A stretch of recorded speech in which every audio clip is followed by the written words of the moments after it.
going to record this. Page 27, and we're going to start to really make left-hand chords happen now. This is really the foundation of kind of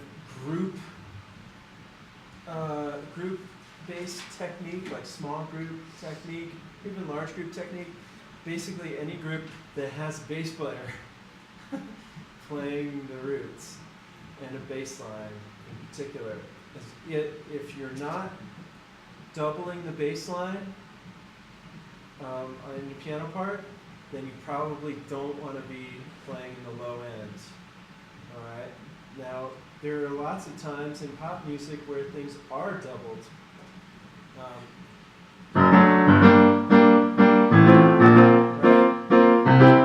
That's the bass part and the piano part. And there's, lots and lots and lots of examples.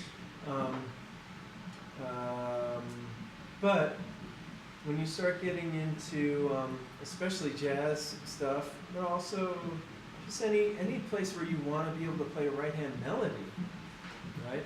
Then you got to start bringing your left hand out of the lower range, right? Unless you're playing those kind of things that we went through. Before. So I'm going to walk you through really the easiest way to conceive of left-hand chords. All right. So let's look at something really easy like Happy Birthday. All right. Right-hand chords, left-hand bass note. Just playing the chords. Happy birthday to you. Happy birthday to you.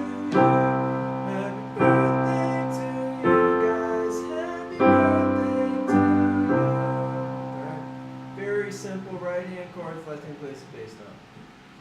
Use inversions, blah, blah, blah. Okay.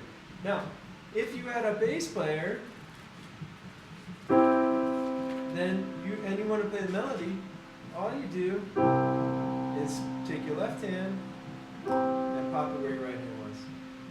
That's it. All right? And then your right hand's free. So you can play the melody up here.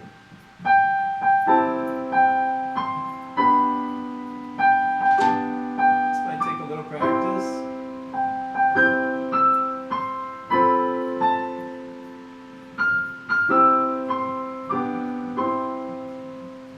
Alright. It sounds kind of dinky, right? I mean, just, I don't know, whatever. It's kind of like, and then our left-hand chords kind of playing. And that, that is what it is. Happy Birthday, we're playing triads. If you wanted to do something more complicated, you could do like a,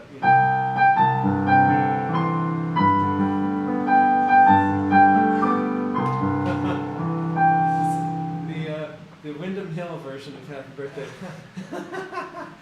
But you could use the left-hand techniques that we went through last time, right? Or you could do some kind of hybrid. You could do some kind of stride.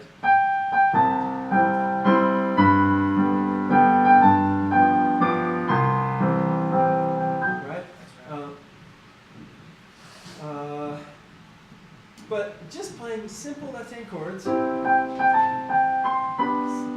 simple right-hand melody, let's just try that. And I'm going to play the bass part. All right? So go ahead and unplug. If you can't do both hands at the same time, just choose one. All right. I'm going to play the bass part. You kind of hear that?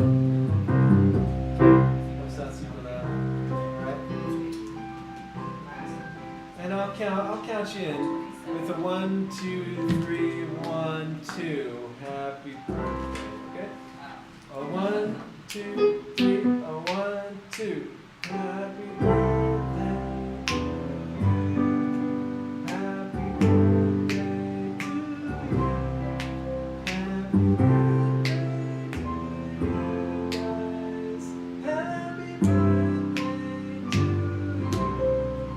All right. Try it again. Really play out with one hand at least, all right? So we really hear it against the bass part. 1, 2, 3,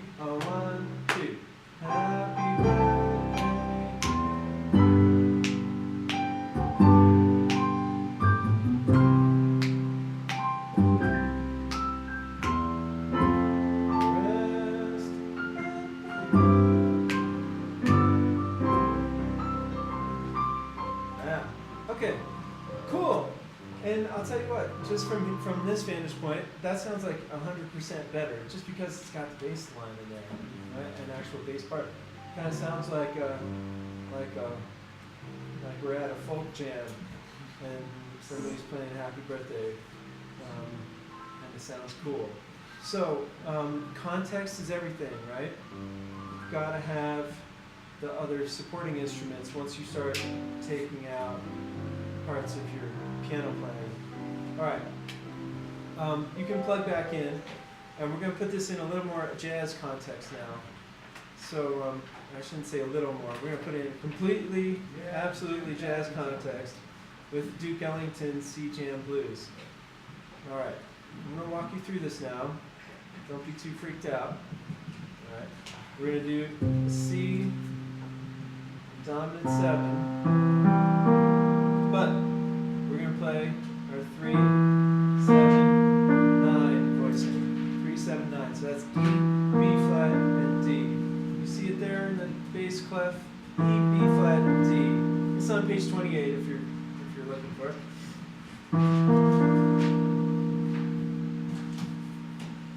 E, B flat, D. That's your 3, 7, 9.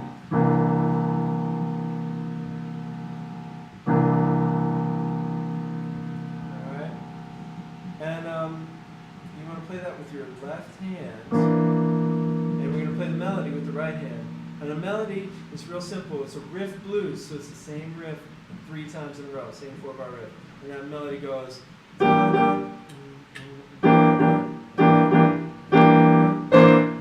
That's all there is to it. That's the melody.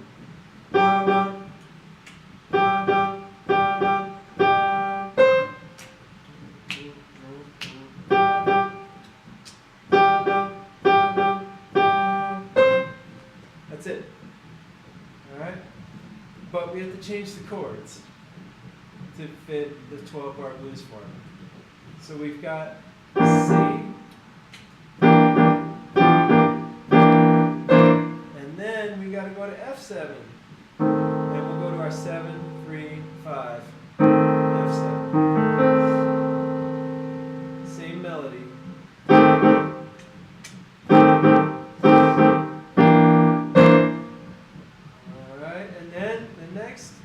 Phrase, we go to G7, and we'll go to 7, 3, 5, go to G7, 7, 3, 5,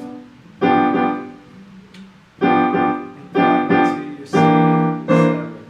All right, so that's the whole form. I'm going to play it through once so you hear the whole 12 bars like in time, and then I'm going to give you like a few minutes to work on it, and then we'll play it together. 1, 2, here it goes.